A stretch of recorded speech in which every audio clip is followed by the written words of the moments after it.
Les médecins sont sur le pont, hein. Donc en Haute-Savoie, depuis le 8 février, on est déjà dans la réflexion de ce qui va se passer. Et, bien sûr, les médecins hospitaliers sont vraiment surchargés, les réanimateurs voient monter le nombre de patients en réanimation, et les médecins libéraux se sont organisés pour prendre en charge ces patients. Je ne reviendrai pas sur l'affaire des masques, ils arrivent tout doucement, c'est encore un petit peu compliqué, mais ça s'améliore, donc on peut être assuré. Il manque encore un peu d'autres matériels de sécurisation. Donc, les médecins dans les cabinets sont organisés en fonction de la structure du cabinet.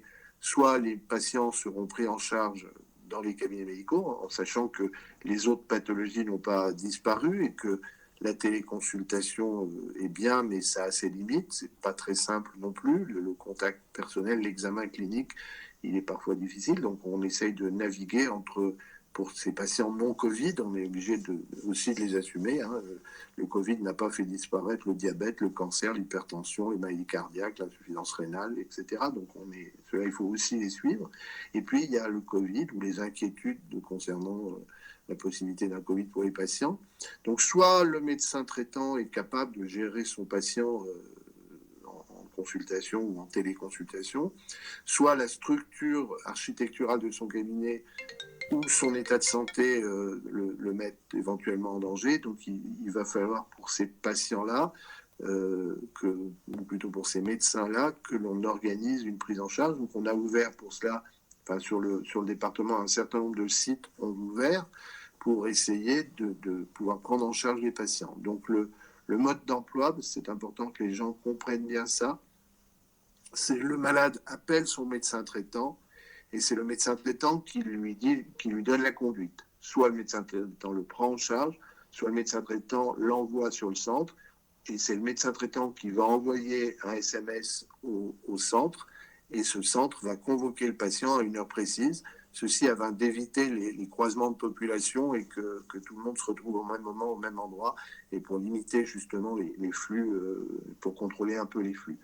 Donc vraiment, il faut pas aller dans les centres directement. Je pense que ça, c'est un message important. Il faut appeler son médecin traitant, il va gérer. Si son médecin traitant n'est pas joignable, eh ben, il faut appeler le centre 15, et le centre 15 doit de même renvoyer le patient en fonction de l'interrogatoire et de la nature de la pathologie. Soit le malade a des signes préoccupants, et auquel cas, effectivement, ça va être une hospitalisation, soit le patient sera renvoyé vers le médecin traitant ou vers le centre dédié le plus proche de chez lui. Ces centres, ils sont déjà effectifs? Alors oui, ils ont commencé, ça a dû commencer hier, le centre médico-sportif pour Annecy, le centre qui est à Métessier-Pagny, là au gymnase de Souletra et Pagny. Il y a un troisième centre qui va ouvrir bientôt à l'espace rencontre d'Annecy-le-Vieux. Il y a un centre qui a dû ouvrir sur Rumilly, il y en a sur d'autres bassins du territoire. Encore une fois, on a du mal à les recenser parce que c'est encore tout nouveau et que on est parfois un peu à flux tendu, mais ça démarre et tous les gens vont trouver une solution à leurs problèmes. Ils vont trouver un médecin capable de les recevoir dans un de ces centres ou dans leur cabinet. Le but, c'est d'implanter ces centres dans les grosses villes. Alors souvent, c'est plutôt dans les grosses villes que ce besoin se fait sentir.